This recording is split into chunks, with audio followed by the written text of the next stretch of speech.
বন্ধুরা, বাংলা থেকে ছুটবে ৫টি বন্দে ভারত এক্সপ্রেস। তাই কোন কোন রুটে এই ট্রেন চালানো হবে সমস্ত কিছু জানিয়ে দেবো আজকের এই ভিডিওটিতে।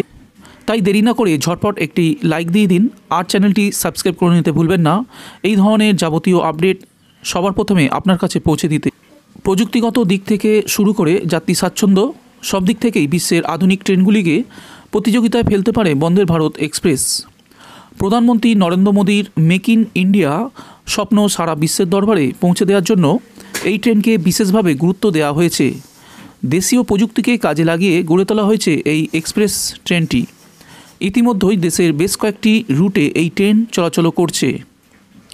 চলতি বছর দেশের স্বাধীনতার ৭৫তম বর্ষ উপলক্ষে প্রধানমন্ত্রী নরেন্দ্র মোদী ঘোষণা করেছিলেন আগামী ২০২৩ সালের ১৫ই আগস্টের মধ্যে সারা ভারত জুড়ে চলবে ৭৫টি বন্দে ভারত এক্সপ্রেস।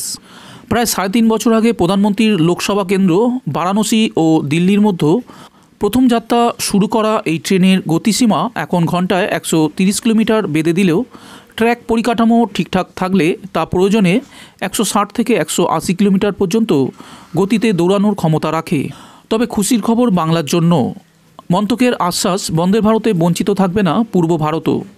সেখানে অন্তত ৫টি এই বিশেষ ট্রেন চালানোর পরিকল্পনা রয়েছে ভারতীয় রেলের। যেসব রুটে এই ট্রেন চালানোর কথা ভাবা হয়েছে সেগুলি হলো হাওড়া থেকে রাঁচি, হাওড়া ভুবনেশ্বর, হাওড়া পাটনা ও হাওড়া শিয়ালদহ থেকে নিউ জলপাইগুড়ি। মন্ত্রকের এক কর্তার বক্তব্য, মূল পর্যটক ও সময় বাঁচাতে চাওয়া ব্যবসায়ীদের কথা মাথায় রেখে এই পরিষেবা। তাছাড়া ওই রুটগুলিতে বিমান পরিষেবাও প্রয়োজনের তুলনায় কম। আগামী বছরে 10টি রাজ্যে বিধানসভা নির্বাচন। বন্দে ভারতের রুট বাছাইয়ে রাজনৈতিক বাধ্যবাধকতা যে বড় কারণ হবে তা বিলক্ষণ জানেন রেল কর্তারা।